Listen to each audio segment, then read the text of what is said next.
Thank you. On the question of TransLink rollout, I have been 1,000% advocate since the day I walked in there. You only have to look at the Hansard record to see that I have been successful in bringing this government to heel and to actually start to follow through on a commitment they had made a long time ago. Now, the Minister's office, and I respect that Peter's been in touch with them. When I got in touch with the Minister's office, all they were able to do was make up numbers and tell porkies in Parliament. They assured me that the cost of TransLink rollout was between $15 and $18 million per annum. Can I assure you it is nowhere near that number? And the report, finally, which is due mid-2012 by QT, Queensland Transport, will give us the answers that we're looking for, and it will finally point the way to how we roll out TransLink. Not if we do, but how we do it. And so I've been pushing that all along. The investigation for opportunities at Wynham Creek, I think there are some tremendous opportunities at Wynham Creek. When I see Wynham Creek, and then I draw comparisons with places like Pyalba up at Harvey Bay, and I look at ports like Mackay and their marina precincts, and I look at places up in Townsville and Cairns, I see where those foreshores actually are pristine places that are great to live at, great to visit and great to travel through. But in Redlands, or more broadly Redland City, where we've got Toondah Harbour in the north and we've got Wynham Creek in the south, honestly they're like third world countries. There's been 20 years of Labor government and 20 years of neglect for people right across this community. And so we need to address that. Whether parking or the multi-storey car park or whether it's a broader car park is realised in the fullness of time, I'm not sure. But can I assure you, Peter, it's not an LNP position to build a three-storey car park at Wynham Creek. I just need to scotch that straight off. But what is very important to LNP is that we actually address those issues. Now, parking at Wynham Creek, the council plan is absurd. And it is a council responsibility to manage that parking. I know I was on council for 9 years, and I know every time they tried to bring in metered parking, I opposed it. But at the moment, you've got a council who, in my estimation, is weak and have fallen, to the pressure of the officers and have actually discriminated against this community. And that is just one of many cost of living pressures that is destroying the heart and soul of Queensland.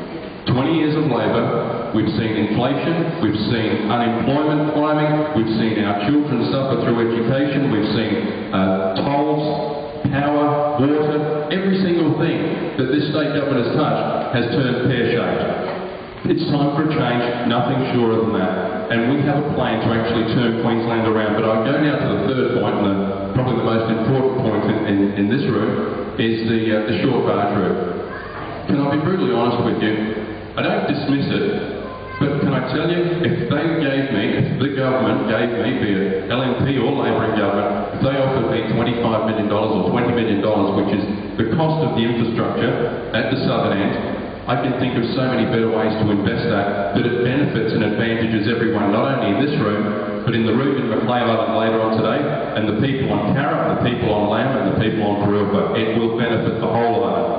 It's better infrastructure at Wynham Creek. It'd be something like subsidising or managing a better barge business. It's all of those things put together. It's investigating that in the longer term. There's no doubt about that. You can't just dismiss it out of hand. But you know what's never happened? The state government has never actually sat down and had the conversation with Redlands community or with the Southern Moreton Bay Island community to actually plan what is their responsibility. And I don't walk away from the fact that the island problems were created. It was like a small snowball at the top of a hill.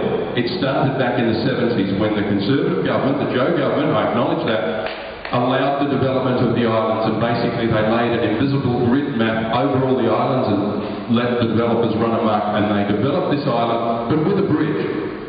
So the solution was actually part of the whole program. So you were the first to acknowledge that from your party, and it's about time, I think. Yeah. It is something I've acknowledged numerous times in the past, but you're right, it started back then. that subsequent governments have never actually done it. It's all been a bit of band-aid, it's been a bit of council frittering around the edges, and it's gone nowhere.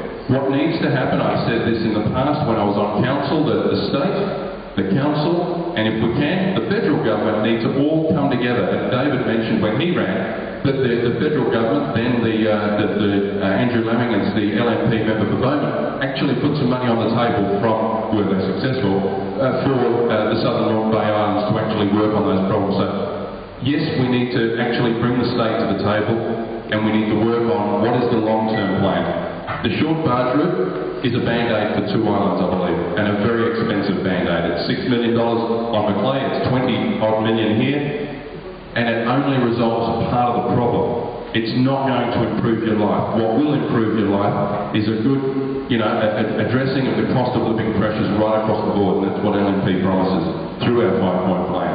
It also needs to be the long-term view. When the islands are full, right, when there is, this number of people here on the islands of 22,000-ish people, when they're all here, what does the transport look like? What does the employment look like? What does the socio-economic profile look like? What are all of those things going to look like? How are they going to happen? And you need to actually make that now. You need to start planning that. And council can't do it. I know they've got their 2030 vision, but honestly, you might as well throw it out the bloody window. There are that many reports and plans in that bloody council. Don't get me started.